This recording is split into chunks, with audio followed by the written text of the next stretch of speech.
I am here to offer a vision for a new Middle East that makes the next 75 years more prosperous, secure, and stable for all of us, and bring us, the children of Abraham and Cyrus, together once again to transform our region into one befitting our great civilizations.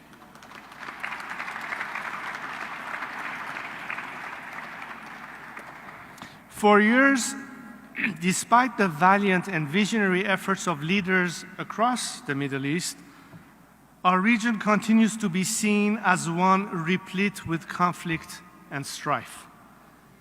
But we should know that this is not the story of our history, and it is certainly not the destiny to which we are relegated. From King Cyrus and Queen Esther in biblical times, to pre-modern times of Ibn Sina, Khayyam, Ferdowsi, Hafez, Saadi, and Ibn Khaldun, our region was truly the cradle of civilization. In such a region, our nations were allowed to thrive by enlightened and thoughtful leaders. Our people, irrespective of their faith or language, coexisted. This improved stability and peace, led to sustainability and prosperity, and our region offered the world some of its greatest innovations and developments. But it is the trials and tribulations of recent centuries for which we are regrettably better known. We lost our way. Some leaders focused more on their acute personal and parochial interests than those of their nation of our region. Conflict and infighting, with a healthy mixture of foreign intervention, struck our region and stayed with us for centuries. But another generation of visionary leaders, in the spirit of Cyrus, Esther, and Ibn Khaldun, came along in the aftermath of 2 world wars with an abiding love for their nations, dedication to their people, and belief in the capacity of our region.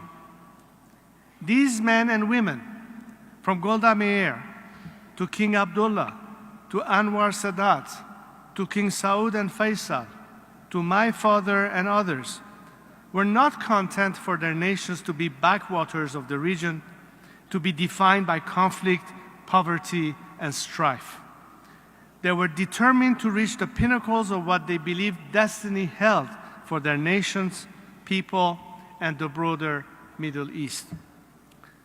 They did not always agree on everything, but they believed in and strived for a future that offered a life for our people befitting our great civilizations. They did not think that greatness was a source of nostalgic pride or relic of the past. It was the future too.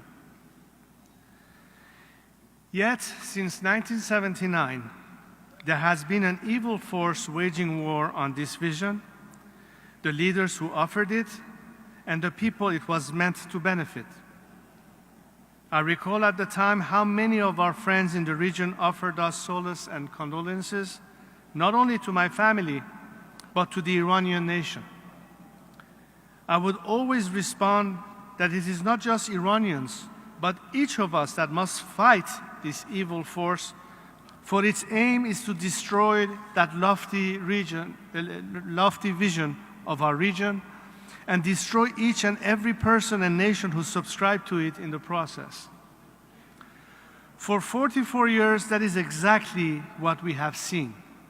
From the Soviet invasion of Afghanistan, to Saddam Hussein's wars on his neighbors, to the rise of fundamentalists and radicals who assassinated government officials like the late President Sadat, to the formation of full-fledged terrorist enterprises waging war on civilians, and to paramilitary organizations waging war on legitimate governments.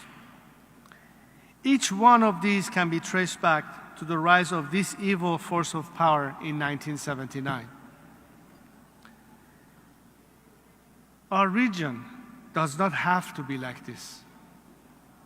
Our forefathers' experience show us this, and we feel it in our bones. We know the source of these problems.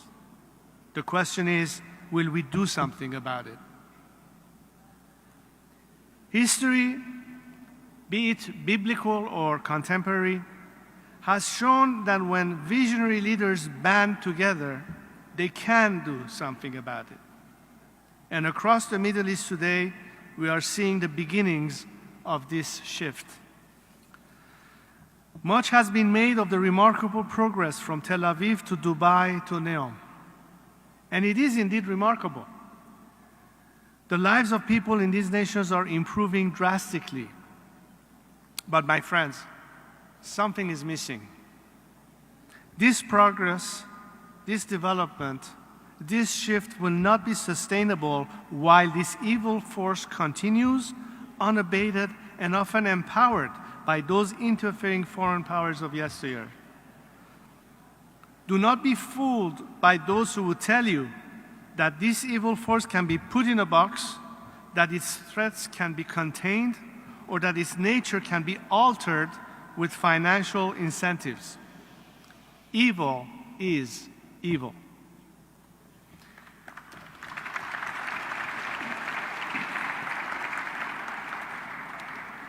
Our friends in Riyadh should know that it cannot protect Neom, its 2030 vision, or its other progress.